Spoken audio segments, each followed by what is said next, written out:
À la suite d'une belle initiative ludique de Ben des recettes ludiques, mon ami Mathieu de la chaîne On Joue-tu m'a mis en nomination pour faire une vidéo bien spéciale. Coudon, c'est-tu le retour du Ice Bucket Challenge?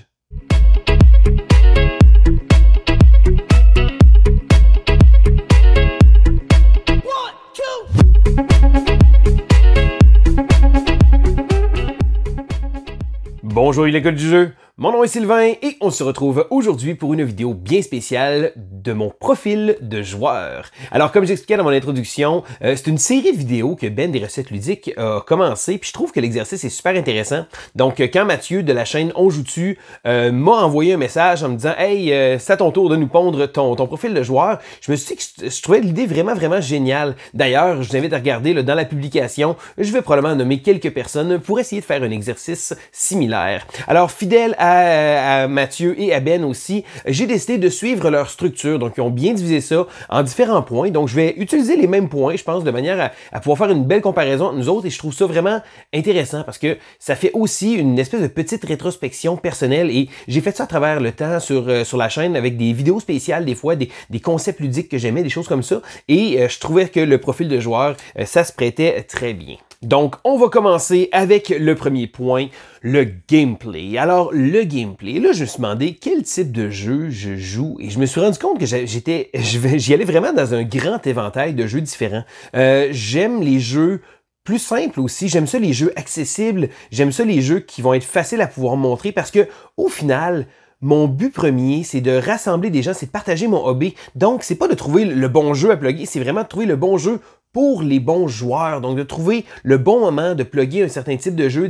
Donc, même si c'est des fois des jeux de gestion plus costauds, ben c'est correct, il y a un moment pour ça, mais j'ai pas de problème avec les jeux qui sont beaucoup plus légers. Puis, il reste que ça fait en sorte que j'ai vraiment un grand éventail de jeux différents. C'est certain que dans les types de jeux, je vais aimer beaucoup les jeux avec des combines.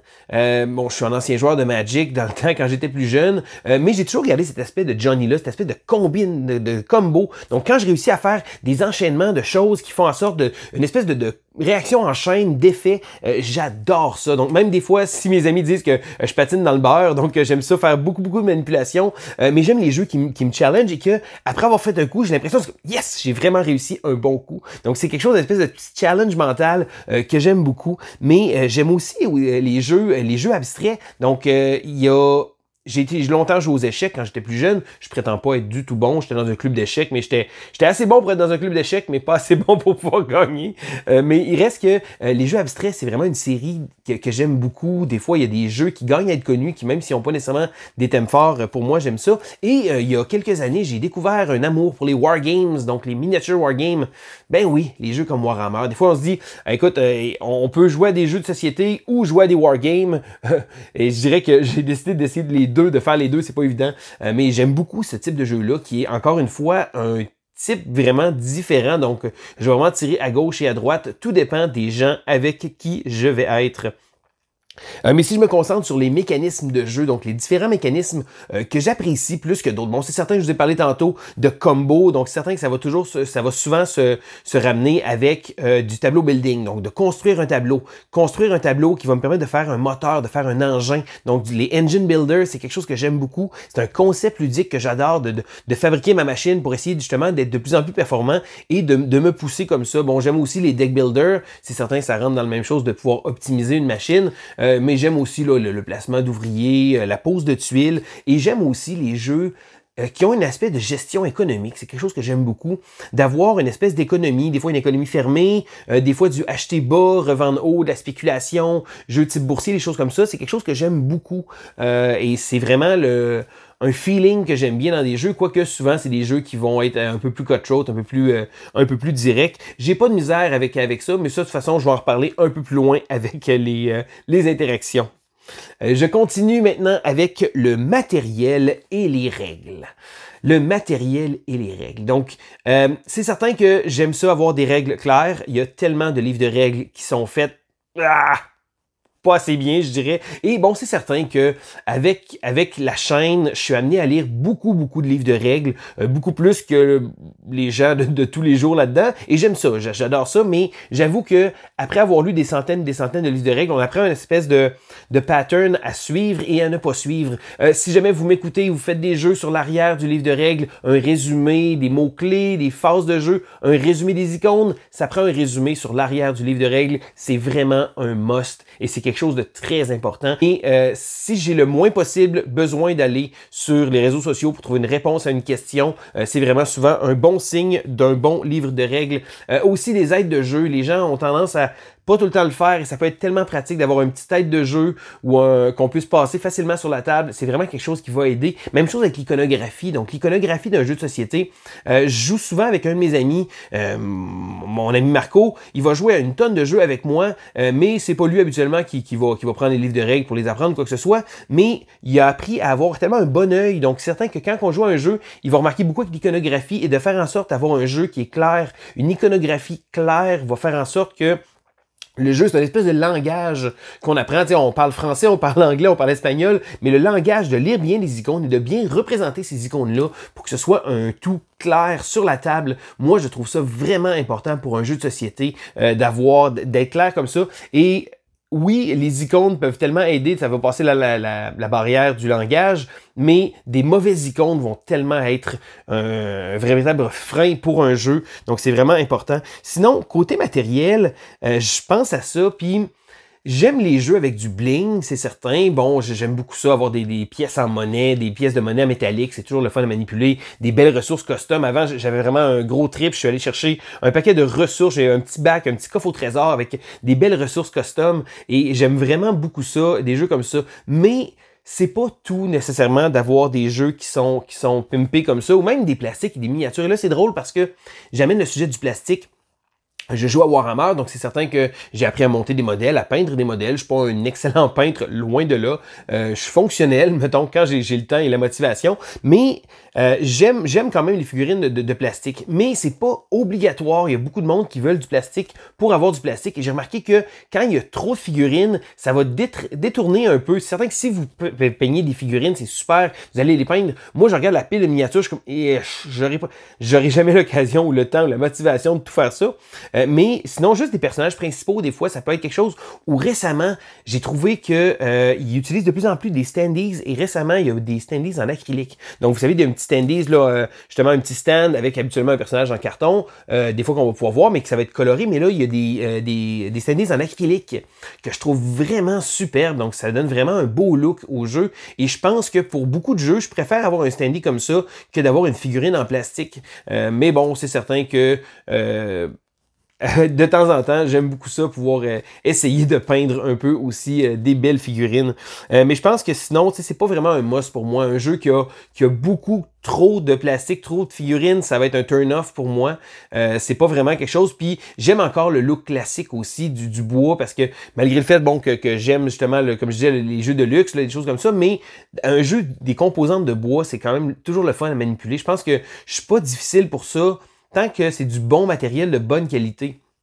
Des fois, les gens on était habitués avec les cardboards, justement, les cartons très épais ou à 2 épaisseurs ou même triple épaisseur des fois, là, avec certains jeux. Scythe avait commencé cette espèce de mode-là. Maintenant, si les gens voient que, bon, j'avoue que c'est le fun d'avoir un plateau, là, 2 épaisseurs, là, avec des encavures, des fois pour des ressources, pour tenir des choses, mais c'est pas obligatoire. Il y a des gens qui disent, mais tu sais, on accroche, c'est le fameux plateau de Terraforming Mars que tout le monde a parlé pendant si longtemps que ça. Moi, avec le nombre de parties que j'ai joué avec le plateau d'origine, je l'ai jamais accroché, donc je n'ai pas ce problème-là. Je vais continuer maintenant avec thématiques et illustrations. Alors, les thématiques illustrations, je me demandais, c'est certain que j'aime l'art dans un jeu. Je trouve ça très beau. Il y a des illustrateurs que j'adore. Yann O'Toole fait des palettes de couleurs vibrantes. Mr. Cunnington, des artistes québécois qui ont fait beaucoup de jeux, donc des jeux comme Santorini, mais même Brass. La nouvelle version de Brass faite par Roxley Games, c'est vraiment un look qui est tellement... C'est une belle immersion. J'aime un beau design graphique. Donc, La beauté du jeu sera pas un must pour moi, mais j'aime un jeu qui fait une belle cohérence visuelle. Donc, quand tu le regardes, c'est une espèce, c'est agréable et ça peut être vraiment, il y a des jeux abstraits que je trouve très, très jolis. Je prends la série des jeux GIF, c'est tous des jeux avec des noms à coucher dehors, là. Devon est d'ailleurs excellent, mais c'est des jeux qui ont une présence visuelle un peu drabe, ça reste un plateau, mais c'est pas nécessaire d'avoir nécessairement juste du gros flash. Donc oui, il y a des illustrateurs que j'aime beaucoup. J'aime voir des beaux visuels, mais c'est pas obligatoire. L'important, c'est que ce soit clair et lisible. Sinon, pour la thématique, j'aime ça une bonne thématique originale.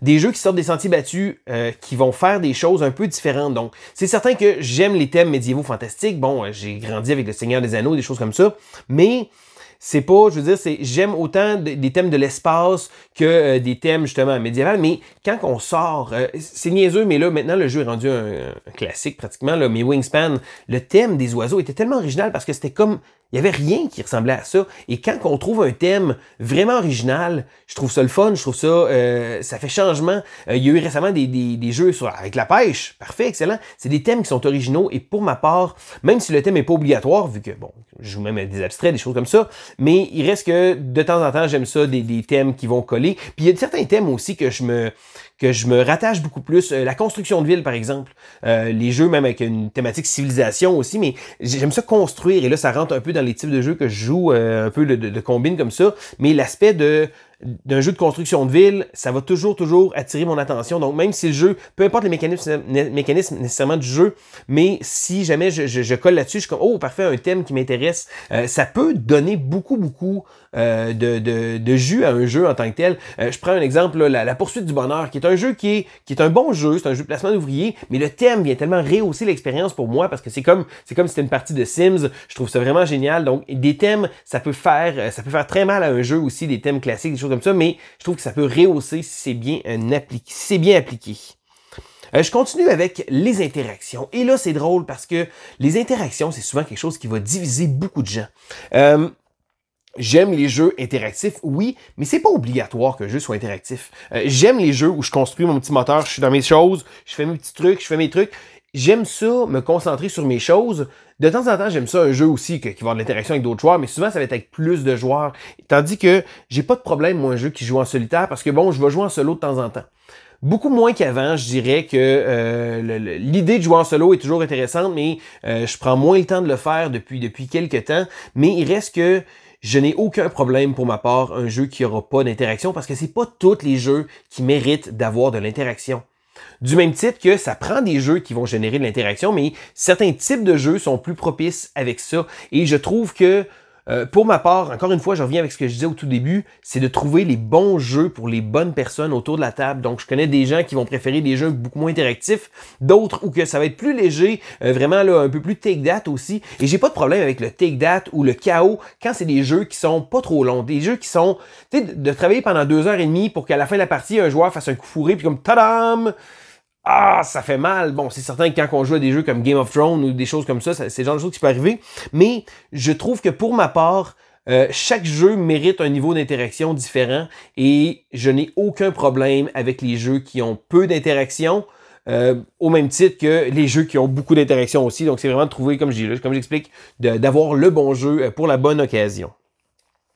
Je continue maintenant avec la rejouabilité. Et là, lorsque je pensais à la rejouabilité, c'est certain que ma réalité est un peu différente de celle de beaucoup de monde. Avec la chaîne YouTube, je suis amené à jouer à beaucoup de jeux et souvent, je ne vais pas nécessairement rejouer souvent au même jeu. Donc, après avoir joué quelques parties, souvent, il va aller dans la rotation, je vais peut-être le sortir un peu de temps en temps, mais ultimement, je vais pas jouer 50, 60, 70 parties de tous mes jeux que j'ai et je n'ai pas de problème avec ça. C'est moi qui choisis ça. D'ailleurs, j'adore apprendre de nouveaux jeux. Mais je me dis toujours que la question est autour de rejouabilité versus accessibilité. Prendre un jeu qui va offrir beaucoup de rejouabilité, mais qui sera pas facile à sortir, moi, dans ma réalité, ça va être plus difficile, tandis qu'un jeu qui a beaucoup plus d'accessibilité, donc c'est facile à amener autour de la table, avec des nouveaux joueurs, donc m'installer, pouvoir le montrer comme ça. Donc c'est certain que chaque côté, encore une fois, chaque côté de la médaille a ses bénéfices en tant que tel, mais je pense que c'est surtout, quand on parle de rejouabilité, oui, il y a des variantes de départ, des choses comme ça, mais est-ce que la partie me semble différente? Il peut y avoir des jeux qui utilisent les mêmes setups, donc pas de setup asymétrique, des choses comme ça, et est-ce que l'expérience va être différente d'une partie à l'autre? Parce que si c'est un copier-coller à chaque fois, ça va être moins intéressant, tandis que si le jeu me pousse à essayer des nouvelles choses ou à vouloir essayer de ne pas avoir un sentier battu, de vouloir essayer des choses comme ça, je pense que c'est ça que je trouve important pour un jeu, c'est justement de pouvoir, je dirais, découvrir un jeu. Donc, c'est certain qu'un jeu qui me montre toutes ses cartes de base, je me dis, bon, OK, ce jeu-là me surprendra plus. Je vais avoir un peu moins le goût d'y aller vers là. Mais ultimement, je pense que pour moi, la rejouabilité, c'est vraiment plus le goût de vouloir rejouer qui va être important dans un jeu. Et là, je me prête à l'exercice de rapidement dire 4 jeux que j'aime et 4 jeux que j'aime pas. Donc, des jeux un peu différents. Je dirais que, bon, je vais y aller avec ceux-là que j'aime. Bon, Terraforming Mars, Marvel United, Xia, Legend of the Drift System et Warhammer. Ben oui, je joue à Warhammer. D'ailleurs, la 10e édition arrive bientôt.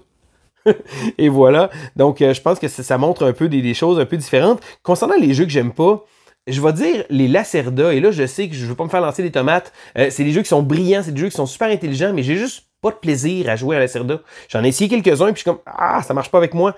Secret Hitler, bon, ok, les jeux de déduction sociale, c'est vraiment pas ma tasse de thé. Les gens autour de moi non plus, c'est pas leur tasse de thé, donc c'est certain que c'est un type de jeu c'est plus difficile. Merchants of the Dark Road, Merchants of the Dark Road, un Kickstarter, du matériel incroyable, vraiment du beau bling. Mais le jeu était vraiment pas à la hauteur. Et je vais y aller avec The Hunger. Comme de quoi que même si un jeu est supposé de tout avoir pour lui, donc du deck building, un thème intéressant, des choses comme ça, des fois, ça fait juste tomber à plat. Bon, il faut que je me retienne de pas, je pourrais en parler pendant longtemps. Je vais continuer avec le prochain point qui se trouve à être les configurations. Donc, les configurations de joueurs. Donc, j'ai remarqué avec mes statistiques sur Board Game Stats, je peux voir le nombre de joueurs. C'est certain que la plupart de mes parties vont être à 2 joueurs. Je joue énormément à 2 joueurs, donc souvent mes amis vont venir à la maison. Ça va arriver à l'occasion que je joue à 3 ou 4, mais majoritairement, c'est souvent 2 ou 3 là, que c'est vraiment, je pense, 70% de mes parties.